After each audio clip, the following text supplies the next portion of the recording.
안녕하세요. 안녕하세요. 나랑이 얻는 교회를 섬기고 있는 김재현 목사입니다. 정영주 목사입니다. 네, 오늘 초빙 손님 이훈희입니다. 우리 이훈희 전사님이 정치계에도 몸을 담았던 경력이 지금도 그런가요?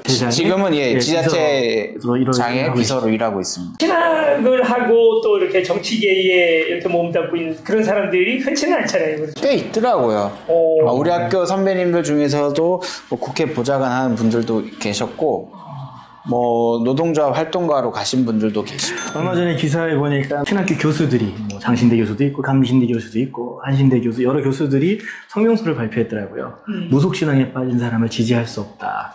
목사님은 어떻게 생각하세요? 교회가 이런 지지 성명을 내거나 아니면 또는 정치의 목소리를 내는 거에 대해서 저한테 묻지 말고 이제 오늘 초빙 손님. 아니 목사님은 어떻게 생각하는지 물어보고. 조금 그리고 해줘야 제가 어느 정도 각을 들고 깜빡이를 좌회전을 쳐야 되나 우회전을 쳐야 되나. 왜냐하면 이분은 현직에 계신 분이기 때문에 분위기를 살펴야 돼요. 저는 중립입니다. 부목사 시절에요. 어떤 집사님 한 분이 생각납니다. 그 교회에서 노무현 대통령 돌아가시간다. 그 교회 담임 목사님이 뭐라고 설교를 했냐면 잘 죽었다, 지옥 갔다. 아이고. 이렇게 설교를 하신 거예요. 그 얘기를 듣고 이분이 너무 이제 담임 목사님을 존경하던 그 마음이 있었는데 그 얘기를 듣고 충격을 받아서 예배 중에 이제 뛰쳐나온 거죠. 그리고 호흡곤란증이 왔어요. 응급실에 실려갔는데 결국 이제 그것이 계기가 돼서 공황장애가 오게 된 거예요. 그래서 그분은 어디 좁은 곳에 이렇게 갇혔다는 느낌으로 장의자 같은 데 길게 앉아있지를 못하는 병이 걸렸어요. 그 모습을 보면서 이렇게 폭력적으로 그런 것들이 선포되어지고 하게 되는 것이 과연 옳을까 하는 생각들이 좀 들어요. 근데 이게 좀 오해를 할 수 있는 게 우측이나 좌측이나 서로가 다 폭력적일 수 있거든요. 그럼요. 우리가 오늘 이훈희 전사님을 초대한 이유가 있죠. 네. 이런 문제에 대해서 좀 얘기 좀 해줘서 어떻게 하는 게 교회가 지혜로운 건가.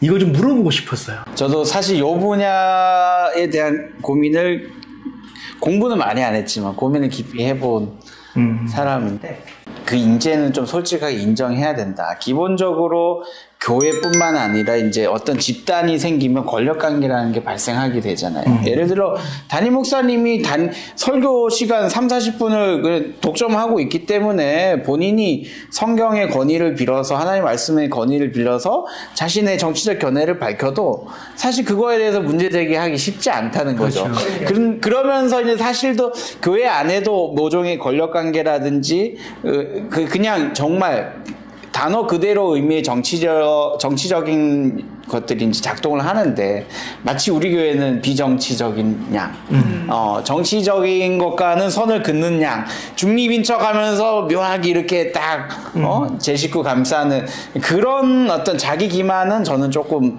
벗어나면 좋겠다. 그게 핵심이고, 그다음 두 번째는 가장 큰 문제는.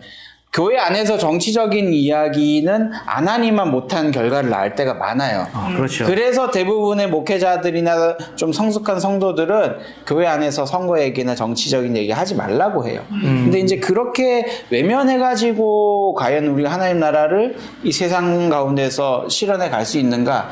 거기에서 조금씩 차이가 있는 것 같고, 정치적인 문제, 사회적인 문제, 그 다음에 실질적인 어떤 정파적인 문제를 어떻게 핸들링 할 건가. 저는 이것도 이 한국 기독교 신앙 공동체의 굉장히 중요한 과제 중에 하나다.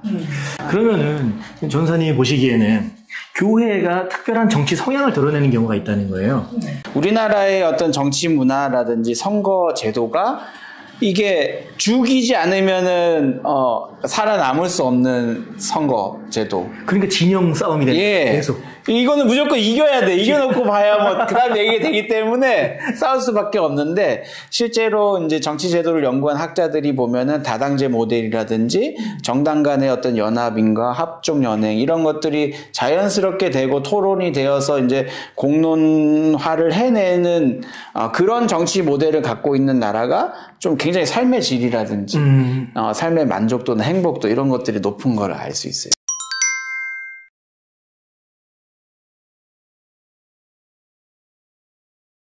그런 걸 보면 우리나라는 이제 양당제죠. 정치에 가장 나쁜 게 저는 그거라고 생각해요. 편가르고 그래서 그 나머지 사람들에 대한 헤이트 그게 우리는 너무 오랫동안 계속 이렇게 진행이 되는 것 같아요. 네, 그러다 보니까 이게 문제가 있어요. 어떤 문제냐면 어떤 사안에 대해서 이 사안이 옳고 그르냐를 판단이 굉장히 빨라요. 내가 어떤 당을 지지하느냐에 따라. 앞전편행으로 그냥 그쵸. 바로 되는 거지. 그 세부적으로 좀 살펴본 다음에 이걸 선택하기보다 이 당이 우선 이걸 선택하니까 이게 옳다는 전제하에 이 사안을 본다는 거죠. 어떤 정책 사안을요. 그런 상황에서 교회 안에서 정치 얘기를 한다는 것 자체가 굉장히 조심스러운 거예요. 싸우게 되죠. 그렇죠. 근데 이런 문제를 교회는 어떻게 그렇다고 해서 교회가 정치에 완전히 침묵해버리는 건 또 아닌 것 같거든요. 교회가 어떤 하나님 나라의 건강한 공동체로 자리를 잡고 정치나 사회나 법이나 아니면 어떤 문화나 이런 것들을 선도해가고 변혁해가는 어떤 그런 힘을 갖추지 않으면 정치에 이용당하거나 정치나 어떤 현재의 권력을 이용만 하는 그런 정말 수준 낮은 차원의 정치적 논의 아니면 공공성에 대한 논의밖에 안 이루어진다. 그래서 지금 현재의 모습이 어떻게 보면 그 진영 논리에 빠져서 그렇죠. 여전히 그냥 초보적인 단계에 있는 거죠. 근데 그렇죠. 이제 뭐 성경 안에 하나님 나라의 정신이라든지 성경 안에 어떤 약자나 소외된 사람들을 향한 하나님의 마음 그런 것들을 현실 세계에서 펼쳐나갈 수 있게끔 정치나 정책이나 헌법이나 법이나 정책과 제도로 이렇게 풀어내고 번역해내고 통역해낼 수 있어야 된다. 사실 그 어떤 서구나 아니면 북유럽의 복지제도 이런 것들은 사실 다 기독교적인 박애주의 때문에 어떻게 해야 될까 고민하다가 정책이 나오고 복지제도와 복지국가의 근간을 만들었죠. 서구에서는 사실 종교가 정치에 이렇게 지금 전 선생님 얘기한 것처럼 좋은 그 선영향을 줘서 기독교가 서구의 역사의 물꼬를 바꾸었던 사건들이 많이 있죠. 많이 있었죠. 네. 대표적으로 윌리엄 월버포스에 의해서 이제 흑인 노예에 해방되는 그런 장면들 같은 거 봤을 때 종교가 이런 것도 할 수 있구나 하는 모습들을 볼 수가 있었어요. 누구도 생각하지 못했던 어떻게 보면 이권만 따라가는 세상 논리로 얘기를 하면 결코 이루어질 수 없는 여러 가지 일들을 기독교가 하나님의 나라의 이름으로 정치에 관여함으로써 도리어 선영향을 줬던 좋은 예들이 많아요. 근데 대한민국은 그런 것들이 있을까? 우리나라를 보면 이렇게 반공주의와 함께 결탁했던 그 기독교 불교 전쟁 생기고 하면서 적대적인 그 정치적 모델이랑 결합했던 게 참 좀 아쉽고 기독교인들이 북으로부터 탄압을 받아서 내려오신 분들이 많았죠. 서북청년단. 예. 실제로 땅을 뺏기고 죽음을 목격한 분들이 있으니까 공산주의와 기독교는 양립할 수 없었던 거지.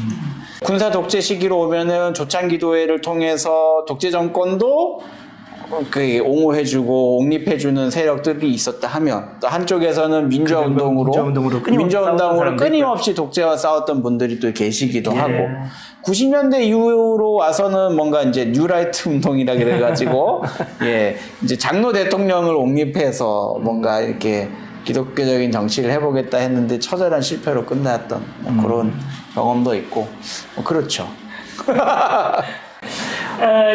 그러나 또 이제 뭐 토지 공개념에 그렇죠. 대해서 이런 부분에서는 사실 많은 기독교 인사이트가 작용하고 있는 것도 사실이에요. 그렇죠.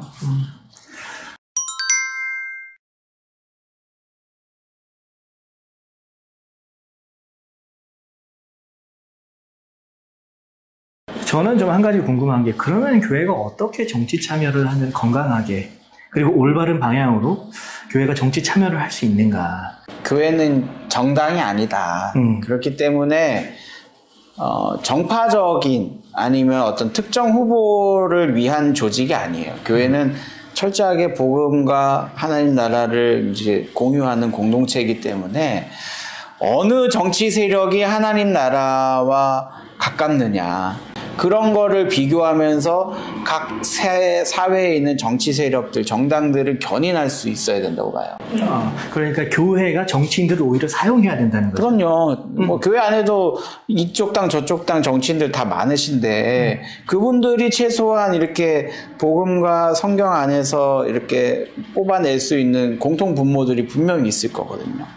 그런 점에서 큰 틀의 방향성, 예를 들어서 주택 문제가 굉장히 심각했는데 성경은 이제 토지는 하나님의 것이다라고 얘기하고 또 그 토지가 대물림 될 때 이 사회가 양극화된다는 걸 알았기 때문에 희년이라는 걸 만들어 가지고 사회 경제적으로 평등한 질서를 추구하셨던 게 하나님의 율법이잖아요. 레위기에 보면은 그런 정치인들을 위해서 정치인들 아니면 법조인들 그다음에 입법기관들 그다음에 뭐 사법부 행정부 너네가 애써라 이 정도의 목소리를 낼 수 있어야죠. 근데 뭐 우리 교회에 어려움이 있으니까 요거 민원 좀 해결해 줘라든지 그럼 우리가 잘 봐줄게. 아니면 정치인들도 또 맨날 선거철 되면 교회 문 앞에 가서 명함 돌리고 있다고. 그냥 교회는 표받치라 생각하니까 단순히 그 정도 수준 이제 넘어설 때가 됐다. 성경에 있는 정신들을 정책과 법과 제도로 이렇게 실현할 수 있도록 뭐 계속해서 교회가 사회적 영감을 불어넣는 곳이 되어야죠. 복음서 같은 경우도 굉장히 역사적인 맥락에서 쓰였잖아요. 로마라는 대제국의 어떤 식민지 국가에서 변두리에서부터 시작했고 당시를 지배하던 뭐 서기관이나 바리새인들이라든지 뭐 마카베오 왕조라든지 아니면은 시카리 같이 이렇게 급진적인 운동을 했던 사람들 그런 사람들이 다 예수님이 제자로 있었던 거기서 또 근데 예수님은 그런 모든 맥락 가운데서도 더 높은 차원의 하나님 나라를 보여주셨잖아요. 그렇게 돼야지 만약에 예수님이 누구 제자 따라가지고 나 이번에 이쪽 당 지지 갈게. 나 이번에는 내가 볼 땐 사두개인이 맞는 것 같은데 이랬으면 예수의 하나님 나라 운동이 우리한테까지 왔겠나. 그게 아니라는 거죠. 그 모두를 넘어서는 진리, 하나님 나라의 진리를 보여주셨기 때문에 그 2000년 넘게 영속된 거라서 교회는 그걸 지향해야 된다. 근데 이제 교회의 본질을 계속해서 지향하다 보면 정치나 공공성이 따라올 수밖에 없는 구조잖아요. 우리가 하나님 나라를 계속해서 이야기를 하다 보면 이제 그렇게 가야지. 우리가 기독교나 교회가 정치의 하부 구조가 아니에요. 그렇게 되면은 이제 안 된다. 그게 전사님이 예전에 한번 대화하면서 얘기 나왔었는데 정책연대. 교회가 하나님 나라에 입각한 정신에 의해서 하나의 큰 정책의 틀이 만들어지고 그렇죠. 이 정책에 대해서 정치인들이 동의한다면 이 부분에 대한 대안들을 너희들이 한번 내봐라. 딜을 하는 거지 교회는. 그렇죠. 얘기를 해주고 그리고 정치인들은 그거에 합당한 정책들을 내주면 우리는 어떻게 보면 교회가 가지고 있는 힘이라는 거는 신앙의 연대의 힘이 아닌가. 네, 그런 힘을 활용을 해서 정치인들을 아까 전에 말씀하신 대로 활용하는 거죠. 네. 예. 이렇게 활용하는 게 굉장히 좋겠다. 좋은 우리가 방향이다. 활용당하는 게 아니라 우리가 활용당하는 게 아니라 그렇죠. 선거 때 잠깐 와서 뭐 예배 드린다고 다 찍어주고 이건 아니고 너무 옛날인 거고 정말 이 사람이 신앙인이든 신앙인이지 않든 성경적이고 하나님 나라의 가치를 실현하는 정치인인가? 다 우리 집 사고 건설 우리 집 거 아니야. 저는 계속 이야기를 들으면서 엄청나게 마음이 무거워지는 것 중에 하나가 교회가 교회 편향적 메시지가 아니라 사회 보편적 메시지를 성경적 가치에 기반을 둔 보편적 메시지를 내야 되는데 이 과제를 교회가 어떻게 낼 수 있는가, 이 어떤 목소리를 내야 되는가 하는 문제에 대해서 상당히 고민이 되고 마음이 무거워지거든요. 그게 제일 중요한 것 같아요. 어떻게 보면 교회가 그동안도 계속 개인이 구원받는 것에 대한 이야기만 계속 해왔단 말이죠. 그러니까 사실은 이런 이야기들이 금방 저변화가 아니에요. 복음에 대한 이해가 나 개인의 구원, 내가 죽어서 가는 하나님 나라가 아니라 지금 여기에 세워지는 하나님 나라라는 것에 대해서 우리가 빨리 의식화가 되면 그 다음부터는 이제 처절하게 성경을 가지고 논쟁을 하면서 그 하나하나들을 만들어 나갈 수 있지 않나. 자, 그럼 우리 전사님 이렇게 또 오셨는데 기도 제목이라든지 이런 것들이 있으시면 좀 얘기해 주시면. 이제 더 좋은 기독교적인 공공성들이 이론을 넘어서 좀 현장에서 이렇게 실천화되고 현실화되면 좋겠다. 저는 오늘 전사님 얘기 들으면서 정말 건강하게 교회가 정치 참여를 할 수 있는 길이 물론 이것만 있는 건 아니겠죠. 다른 방법도 분명히 있겠죠. 여러 모델들도 있을 테고. 근데 하나의 모델을 좀 본 것 같아가지고 네. 좀 그래도 이것이 우리 교회도 충분히 해낼 수 있는 일이 아닌가 하는 생각이 들었습니다. 정치를 안 하고 살 수는 없어요. 그렇죠. 어찌됐든 우리가 살아가는 사회가 변하는 건 제도로 변하는 거잖아요. 그렇죠. 그렇기 때문에 민주사회에서 이 제도가 변하지 않는 이상은 사회가 변하는 건 굉장히 어려운 일인 거죠. 또 거기서 제도를 움직이는 건 사실 깨어있는 시민들. 그렇죠. 시민 플러스 이제 신앙인들이거든요. 소수의 신앙인들이 누군가 깨어서 방향을 제시하고 거기에 같이 뭉쳐서 연대하고 뭔가 힘을 만들어냈을 때 제도가 바뀌잖아요. 헌법이 바뀌잖아요. 저희가 87년 민주화를 하면서 그렇죠. 교회가 앞장섰었잖아요. 오늘은 여기까지 하겠습니다. 예, 모두 함께 건강한 정치합시다. 네. 우리 이윤희 전사님 위해서 기도 많이 해주세요. 네.